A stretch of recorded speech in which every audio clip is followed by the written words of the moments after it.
Bismillahirrahmanirrahim. Alhamdulillahilladzi samma nafsahu bil qahhar yaqharu a'da'ahul kuffar.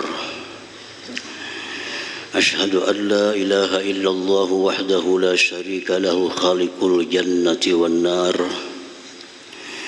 Wa ashhadu anna sayyidana Muhammadan abduhu wa rasuluhul hadi ila daril qarar.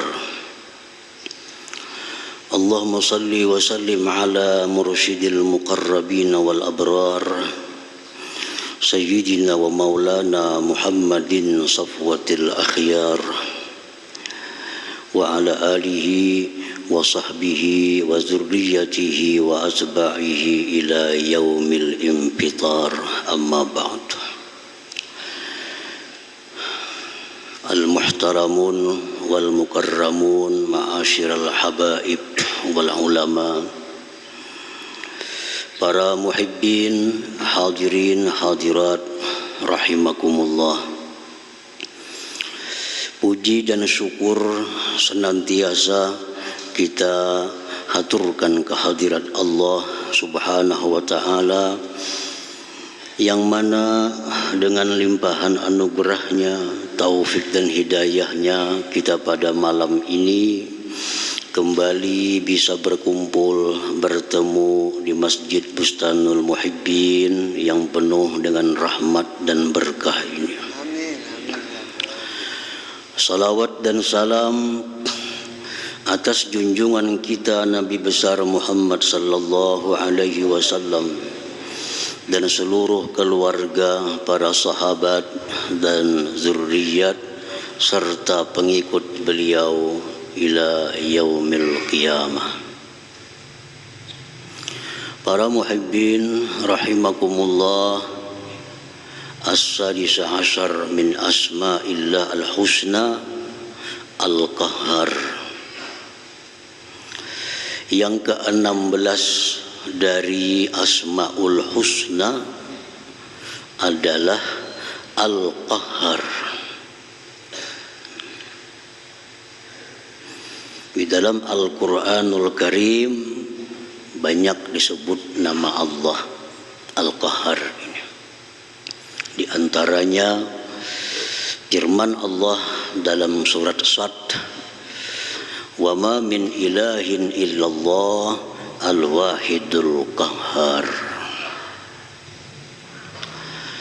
Dan di dalam surat yang lain lagi Allah berfirman, "Limanil mulkul yawma lillah al-wahidil qahhar." Al-Qahhar, nama Allah Asmaul Husna yang ke-16. Al-Qahhar huwa alladhi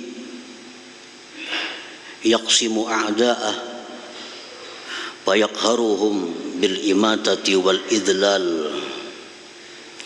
Al-Qahhar itu artinya dialah yang memecahkan musuh-musuhnya, maka dia kalahkan mereka itu dengan dimatikan dan dihinakan.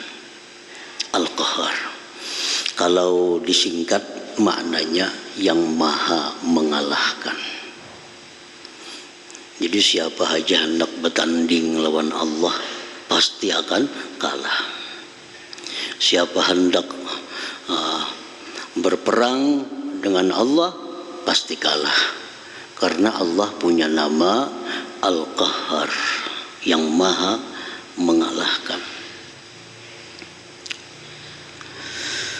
Huwallazi qahara Namruz fa'amatahu bidzubabah dakhalat ra'sah fakanat la tahda'u harakatuha fi ra'sih. Dialah Allah yang bernama Al-Qahhar, yang mengalahkan Namruz. Dia matikan Namruz dengan seekor lalat yang masuk ke kepalanya. Maka lalat itu tidak diam geraknya di kepala Namrud itu. Namrud raja di Irak zaman Nabi Ibrahim alaihissalam. Bukan hanya raja, mengaku Tuhan. Mengaku Tuhan. Allah kalahkan. Ini hendak menandingi Allah, memusuhi Allah, memerangi Allah. Allah kalahkan. Dan Allah kaderiput mengalahkannya. Cukup dengan seekor lalat yang dimasukkan Tuhan ke kepalanya melalui telinga. Nah, lalat masuk ke dalam telinga, kada sing ranayan lalat dalam telinga. Berdiri, berduduk. Akhirnya Namrud menghantu pakan kepala ke dinding beberapa kali, akhirnya mati. Nah, matinya bukan karena lalat, matinya karena menghantam makan kepala seorang ke dinding. Begitulah caranya Allah mengalahkan, menghinakan musuh-musuhnya itu.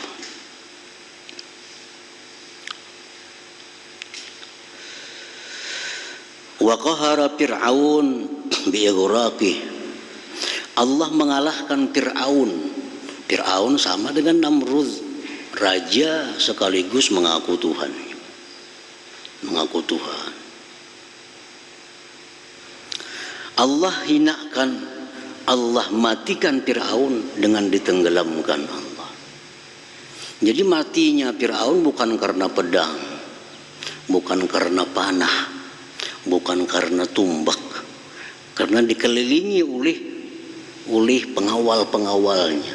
Kadang mungkin sampai kalau panah, kadang mungkin sampai kalau pedang, kadang mungkin sampai kepada Fir'aun kalau tombak, karena dikelilingi oleh pengawal.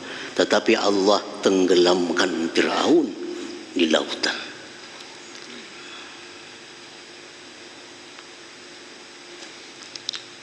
Wa qahara Aba Jahlin biqatlih yauma Badrin. Dan Allah mengalahkan Abu Jahal dengan dibunuhnya Abu Jahal pada perang Badar itu. Abu Jahal ini orang yang sangat memusuhi Rasulullah sallallahu alaihi wasallam. Memusuhi Rasulullah sama dengan memusuhi Allah Subhanahu wa taala. Nah, maka Allah kalahkan Abu Jahal di Badar dengan terbunuh. Para muhibbin rahimakumullah. Jadi Allah Subhanahu wa taala itu sangat kuasa mengalahkan siapa jua pun, sekuat apapun, sebanyak apapun, dengan namanya Al-Qahhar. Tetapi sebagai sunnatullah,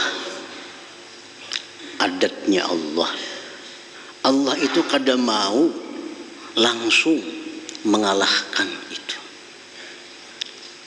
Proses waktu Ibrahim alaihissalam berdakwah berpuluh-puluh tahun mengajak Namrud, sampai akhirnya Namrud ingin membunuh Nabi Ibrahim dengan melemparkan ke api. Berpuluh-puluh tahun perjuangan Nabi Ibrahim alaihissalam, baru Namrud ini dimatikan, dihinakan oleh Allah Subhanahu wa taala. Itu sunnatullah. Padahal Allah bisa secara langsung mematikan itu orang tanpa menunggu minggu, bulan, bahkan tahun. Allah kuasa. Fir'aun, Nabi Musa 40 tahun berdoa kepada Allah agar bisa menang dengan Fir'aun. Baru dikabulkan oleh Allah doanya Nabi Musa. Allah tenggelamkan Fir'aun. 40 tahun lebih Nabi Musa berjuang melawan Fir'aun. Abu Jahal 13 tahun lebih Nabi kita dihina, dicaci maki oleh Abu Jahal. Baru Allah matikan, hinakan Abu Jahal itu. Ini sunnatullah. Banyak hikmah yang terjadi dengan demikian. Pertama, memberikan peluang kepada umat untuk menjadi mujahid, untuk menjadi pejuang. Coba andai kata Allah, misalnya Rasulullah dibangkit jadi rasul, ujar Rasulullah, wahai kaum Quraisy, masuk Islamlah, masuk Islam semuaan, masuk Islam semuaan. Kada terkenal nama Sayyidina Hamzah sebagai serigalanya Allah. Kada terkenal nama Sayyidina Ali sebagai Saifullah, pedangnya Allah. Karena mereka menentang, mereka mencaci maki puluhan tahun. Nah, disitulah timbulnya para mujahid, orang-orang yang gugur sebagai syahid fisabilillah. Jakanya Allah menampakkan namanya Al-Qahar ini langsung. Begitu ada orang menentang Allah, mati.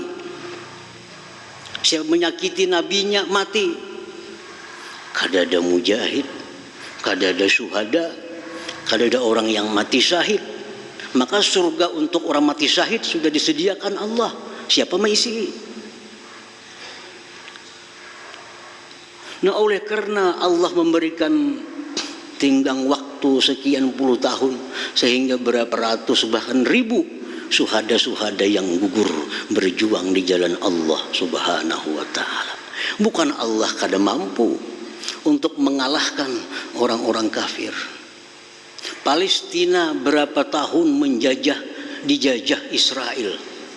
Nah, dibunuh oleh Israel, diperkosa, dipenjara rakyat Palestina, kaum muslimin dan muslimat. Allah biarkan Israel berbuat sedemikian rupa. Padahal Allah mampu untuk sekaligus melenyapkan Israel di muka bumi itu. Untuk apa? Untuk menimbulkan pejuang-pejuang Palestina. Nah, untuk menimbulkan orang-orang yang syahid dalam perang melawan Israel itu. Mereka inilah yang akan menjadi penghuni surga Allah Subhanahu wa ta'ala. Hadirin hadirat yang dimuliakan Allah, itu sudah sunnatullah. Kita berdoa, ya Allah, hamba sakit, sihatkanlah. Allah bisa mengabulkan detik itu, bisa. Ya Allah, hamba kesulitan uang, belak gugur di langit sekarung, bisa. Puasa.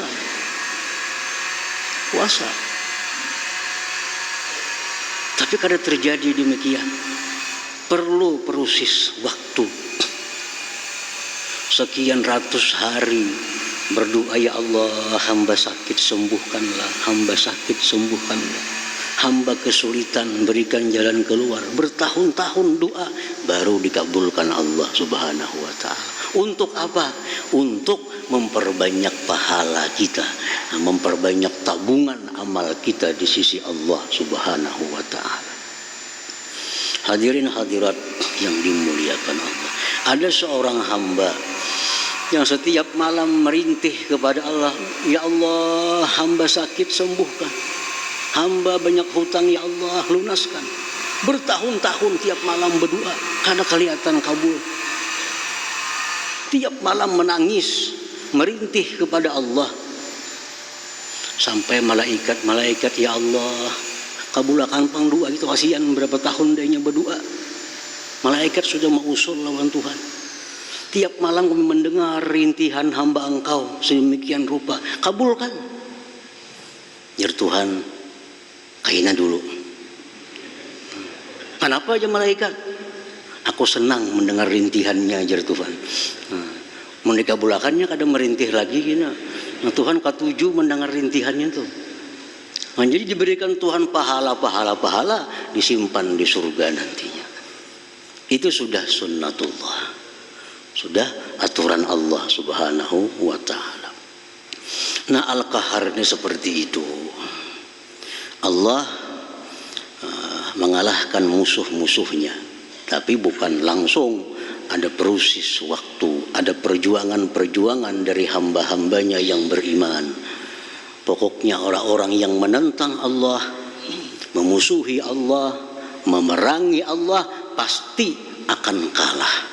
Tinggal menunggu waktu yang ditentukan oleh Allah Subhanahu wa ta'ala. Jangan khawatir, Israel pasti lenyap di muka bumi. Tinggal menunggu waktu. Tinggal menunggu waktu. Orang-orang yang mencaci maki Allah, menghina Rasulullah, bukan kada tahu Allah, bukan kada kuasa melenyapkannya, tapi tunggu waktunya. Allah punya waktu sendiri untuk menggunakan Al-Qahar, namanya yang maha mengalahkan itu. Hadirin hadirat para muhibbin rahimakumullah. Fakullu man haraballah qaharahul qahhar. Tiap-tiap orang yang memerangi Allah pasti akan dikalahkan oleh Allah Al-Qahhar. Siapapun yang memerangi Allah artinya memerangi agamanya, memerangi Allah, memerangi kekasih Allah, memerangi Allah. Qaharahullahul qahhar, pasti akan dikalahkan oleh Allah Al-Qahhar ini. Dan orang-orang yang memerangi Allah, yang memusuhi Allah itu bukan hanya orang kafir, bukan hanya orang musyrik, bukan hanya orang munafik, tetapi kaum muslimin sendiri ada yang dianggap Allah memerangi Allah. Orang Islam sendiri ada yang dianggap Allah memerangi Allah. Walaupun dia ini muslim, tidak merasa, tidak mengaku bahwa dia memerangi Allah, tapi Allah menganggap dia memerangi Allah. Nah, siapa mereka itu? Wa minal muharibin Allah Ta'ala, sebagian atau termasuk orang-orang yang dianggap Allah memerangi Allah Subhanahu wa Ta'ala, akilur riba, orang-orang yang melakukan praktik riba. Nah, orang-orang yang melakukan praktik riba. Riba, contohnya riba itu kita berhutang 1 juta, kena bayar 1.200.000, itu riba. Riba. Nah, ini orang dia kadang merasa memerangi Allah.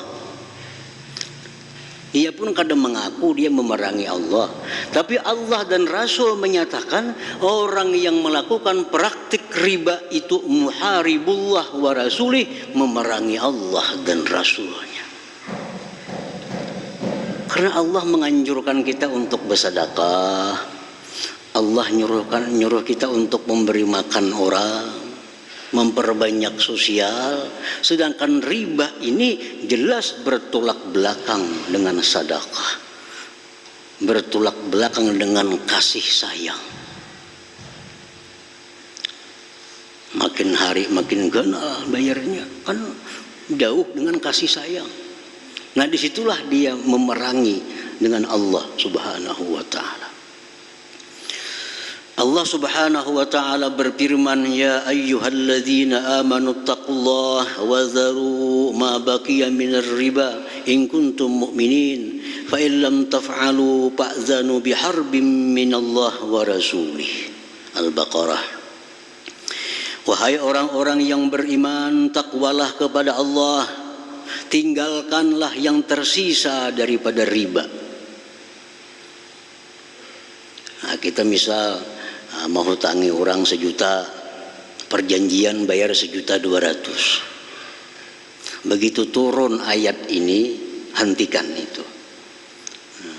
Riba ini termasuk praktik mulai zaman dahulu kala. Sebelum zaman Nabi kita sudah ada riba ini, sudah ada. Hentikan. Apabila kalian tidak berhenti, maka perlu kalian tahu bahwa kalian sedang berperang dengan Allah dan Rasulnya. Jadi orang yang melakukan riba itu orang yang berperang dengan Allah dan Rasul. Setiap berperang dengan Allah dan Rasul, pasti Allah yang menang, Karena nama Allah Al-Qahhar ini yang maha mengalahkan. Yang maha mengalahkan. Yamhaqullahu riba, Allah akan menghanguskan, melenyapkan, membinasakan riba, itu artinya. Jadi kalau kita riba, kita sedang berperang dengan Allah, sedang berperang dengan Rasulullah. Satu saat kita akan kalah, tinggal menunggu waktu yang ditentukan oleh Allah Subhanahu wa ta'ala. Wa minal muharibin Allah mu'adatul awliya illahi ta'ala, termasuk orang yang memerangi Allah, memusuhi Allah, orang-orang yang memusuhi para waliullah. Orang yang memusuhi wali-wali Allah itu dikatakan Rasulullah sebagai orang yang memusuhi Allah, yang berperang dengan Allah Subhanahu wa ta'ala. Itu orang wali dimusuhi, orang wali dimusuhi, berarti kita sedang memusuhi Allah, sedang berperang dengan Allah. Satu saat kita akan terhina, kita akan kalah. Qala Rasulullah SAW, Rasulullah bersabda, yaqulullah tabarak wa ta'ala, Allah berfirman, man ada li waliyan faqad azantuhu bil harbi, rawahul Bukhari. Barang siapa yang memusuhi waliku, maka ketahuilah bahwa aku berperang dengan dia. Nah, jadi hati-hati memusuhi orang, hati-hati menghinakan orang, hati-hati menyakiti, menzalim orang. Siapa tahu orang ini waliullah, siapa tahu orang ini wali Allah, habis kita, hancur kita. Hancur, dikalahkan oleh Al-Qahhar, nama Allah Al-Qahhar ini. Para muhibbin rahimakumullah, Imam Muhammad Al-Baqir radhiyallahu anhu berkata, inna Allah khaba'a thalasan fi thalasin, khaba'a ridahu bitta'ah bita'atihi fala tahqiranna minat ta'at syai'a fala'alla ridahu bihi, wa khaba'a sukhtahu bi ma'siyatihi fala tahqiranna minal ma'siyati syai'a fala'alla sukhtahu fihi, wa khaba'a awliya'u bi khalqihi fala tahqiranna ahadan fala'allahu dzalikal wali. Imam Muhammad Al-Baqir berkata, sesungguhnya Allah menyembunyikan 3 perkara di dalam 3 perkara. Yang pertama, Allah menyembunyikan ridhanya di dalam ketaatan. Allah menyembunyikan ridhanya dalam ketaatan. Maka janganlah engkau anggap remeh itu ketaatan walaupun kecil. Barangkali di situ ada ridhanya Allah Subhanahu wa ta'ala. Sedekah 1000 jangan dianggap kecil. Siapa tahu di situ ridha Allah Subhanahu wa ta'ala. Bersedekah 1 miliar, siapa tahu di situ ada ridha Allah Subhanahu wa ta'ala. Jangan menganggap inting sedekah, jangan menganggap inting perbuatan taat, karena siapa tahu di situ ada keridhaan dari Allah Subhanahu wa ta'ala. Yang kedua, Allah menyembunyikan murkanya dalam maksiat. Allah menyembunyikan murkanya dalam maksiat. Maka jangan kau anggap remeh itu maksiat. Barangkali di situ ada murka Allah Subhanahu wa ta'ala. Maksiat itu walaupun kecil jangan dianggap remeh, jangan dianggap haja. Dosa kecil haja, jangan bahaja itu Bang. Apa ini dosa kecil? Habis itu dosa besar. Jangan tuh dosa kecil aja menganggap remeh dosa. Siapa tahu di situ ada murkanya Allah Subhanahu wa ta'ala. Nah, yang ketiga, Allah menyembunyikan walinya di tengah-tengah makhluknya. Maka jangan sekali-kali kau menghinakan seseorang makhluk, barangkali dia waliullah subhanahu wa ta'ala. Wali ini ada yang masyhur, terkenal. Orang semuaan tahu pada Sidin itu wali. Itu nyaman aja, kita kada wani musuhi Sidin. Kita kada wani musuhi Sidin. Terkenal orang itu wali. Tapi yang terbanyak itu wali ini mastur, tertutup. Hanya Allah dan dia yang tahu bahwa kekasih Allah. Tersembunyi. Pergaulannya seperti masyarakat biasa. Dia berdagang, dia jadi buruh, dia jadi petani. Padahal ini waliullah. Padahal ini waliullah. Hanya jangan sekali-kali kita menghinakan seseorang. Siapa tahu itu waliullah. Kalau kita menghinakan waliullah, kita berperang dengan Allah subhanahu wa ta'ala. Kita akan kalah, kita akan terhina. Hadirin hadirat para muhibbin yang dimuliakan Allah. Karena orang jadi wali itu bukan syaratnya tasbih kada sing pisahan di tangan. Kada itu syarat jadi wali. Orang syarat jadi wali itu bukan bersurban bebulang, bukan itu syarat jadi wali. Berjubah, bukan itu. Salah satu syarat jadi wali itu adalah salamatus sudur. Selamatnya hati min kasmin iradati syarr, daripada menghendaki kejahatan terhadap kaum muslimin. Itu syaratnya orang jadi wali.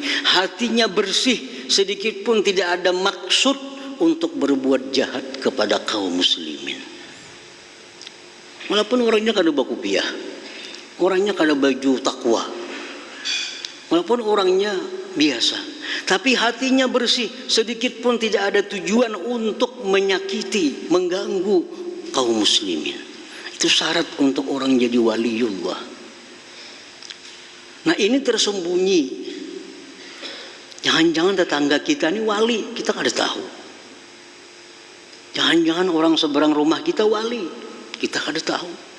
Nah kita musuhi, maka kita sedang memusuhi Allah, sedang berperang dengan Allah subhanahu wa ta'ala. Kita akan hancur, kita akan binasa dalam kehinaan. Para muhibbin rahimakumullah, qala Syekh Ibnu Hajar al-Haytami, muharabatullah ta'ala la tuzkaru illa fi akhir riba wa mu'adatil awliya, wa man 'adahu Allah la yufrihu abada bal la budda min ayyamuta 'alal kufur. Syekh Ibnu Hajar al-Haytami berkata, memerangi Allah itu tidak disebut kecuali hanya dua. Satu, orang yang melakukan riba. Yang kedua, orang yang memusuhi waliullah. Orang yang jadi perampok kada disebut sebagai berperang dengan Allah. Orang yang jadi maling kada disebut sebagai orang yang memerangi Allah. Orang yang suka zina kada disebut sebagai orang yang memerangi Allah. Orang yang suka minum arak kada disebut sebagai orang yang memerangi Allah. Yang disebut Allah memerangi Allah hanya dua. Satu, orang yang melakukan praktik riba. Yang kedua, memusuhi kekasih Allah subhanahu wa ta'ala. Dua itu. Dua. Wa man 'adahu Allah la yufrihu abada. Siapa yang memusuhi Allah, dia tidak akan beruntung selama-lamanya. Tidak akan beruntung selama-lamanya. Balla budda min ayyamuta 'alal kufur, bahkan pasti dia mati dalam keadaan kafir. Nauzubillah min dzalik. Hati-hati, riba jangan dianggap kecil, jangan dianggap biasa. Kalau menurut Ibnu Hajar, orang yang melakukan riba mati tanpa tobat, dia matinya 'alal kufur, dalam keadaan kafir kepada Allah subhanahu wa ta'ala.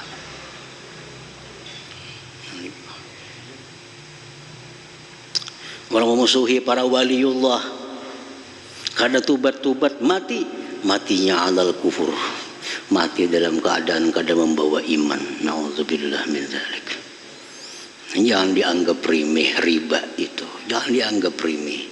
memusuhi orang, jangan dianggap remeh. Siapa tahu itu orang kekasihnya Allah Subhanahu wa ta'ala. Para muhibbin rahimakumullah, itulah nama Allah yang ke-16 tadi, Al-Qahhar. Al-mu'min bismillah al-qahhar ayyaqara a'da'ah. Orang yang beriman dengan nama Allah Al-Qahhar, dia itu orang yang mampu mengalahkan musuh-musuhnya. Kalau kita beriman dengan nama Allah Al-Qahhar, yang maha mengalahkan, maka kita mesti jadi orang yang mampu mengalahkan musuh-musuh kita. Itu buktinya, bukti kita beriman dengan Al-Qahhar, kita bisa mengalahkan musuh-musuh kita. Wa a'da'i, musuh yang paling musuh kita adalah nafsu wasyaitan, nafsu dan syaitan. Ini dua musuh yang paling musuh dari sekian banyak musuh. Orang yang beriman dengan Al-Qahhar, dia akan bisa mengalahkan nafsunya, dia akan bisa mengalahkan syaitan yang menggodanya. Caranya mengalahkan itu macam apa? Bimukalafatihima, dengan menyalahi kedua-duanya, jangan menuruti kehendak nafsu dan syaitan itu. Allah Subhanahu wa ta'ala berfirman, innan nafsa la'ammaratun bisu. Nafsu ini selalu mengajak kita untuk berbuat jahat. Nafsu selalu mengajak kita berbuat maksiat. Nah, kalau kita beriman dengan Al-Qahhar, kita bisa kalahkan nafsu. Hendak buat maksiat, kita salahi, kita tegah, kita lawan, sehingga kada terjadi maksiat. Syaitan, Allah berfirman, inna syaitana lakum adu fattakhiduhu aduwa. Syaitan itu musuh kalian, ujar Tuhan. Syaitan itu musuh kalian, jadikan musuh, jangan dijadikan kawan. Jangan jadikan kawan. Ini syaitan, nafsu sama-sama mengajak kita kepada kejahatan, kepada jauh dengan Allah Subhanahu wa ta'ala. Para ulama menjelaskan, untuk mengetahui ini maksiat nih, hendak maksiat nih, apakah dari syaitan atau nafsu. Hati hendak berbuat maksiat, ini bisa ajakan nafsu, bisa ajakan syaitan. Caranya mengetahui apakah ini ajakan syaitan atau ajakan nafsu, apabila timbul kita keinginan untuk maksiat, bawa berzikir, la ilaha illallah, astaghfirullah. Kenapa hendak maksiat? La ilaha illallah. Kalau berhenti hendak maksiat, berarti yang tadi dari syaitan. Karena syaitan mundur kalau kita zikir kepada Allah Subhanahu wa ta'ala. Tapi bila dibawa zikir, kada hilang, bertambah. Hendak berbuat maksiat, la ilaha illallah. Kenapa hati hendak buat maksiat? Astagfirullah, tetap. Berarti dari nafsu itu. Itu dari nafsu. Nafsu lebih sulit dikalahkan daripada syaitan. Kenapa? Karena syaitan hilang datang, hilang datang. Kalau nafsu bertunggu 24 jam dalam tubuh kita. Bertunggu. Lebih sulit. Syaitan bisa hilang, bawa zikir hilang, lupa datang lagi, bawa berzikir hilang lagi, hampir berzikir datang lagi. Itu syaitan. Kalau nafsu, baca Quran, ada jadi masalah dalam diri kita. Nah, jadi mengalahkan nafsu ini lebih sulit daripada mengalahkan syaitan. Apabila kita beriman dengan nama Allah Al-Qahhar, benar-benar beriman, tidak akan sulit untuk mengalahkan nafsu yang mengajak kepada maksiat. kada akan sulit mengalahkan syaitan yang membawa kita kepada perkara munkar yang dilarang oleh Allah Subhanahu wa taala. Para muhibbin, mudah-mudahan Allah memberikan kita kekuatan, memberikan taufik dan hidayah kepada kita sampai akhir hayat kita. Wallahul hadi ila siratal mustaqim. Ila hadratin Nabi sallallahu alaihi wasallam. Al-Fatihah. Iyyaka na'budu wa iyyaka nasta'in.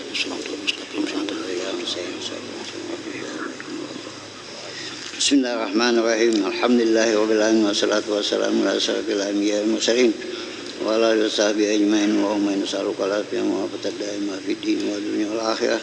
Allahumma shalli ala sayyidina Muhammad salatan tunjina biha min jamil ahwal wal afat wa qina biha min jamil hajat wa takhun bi sayyi'at wa tawbana biha ala darajat wa tuballighuna bi asratin khair fil hayati wa ba'dal mamat. Allahumma inna nas'aluka al-huda wa at-tuqa wal afafa wa ghina.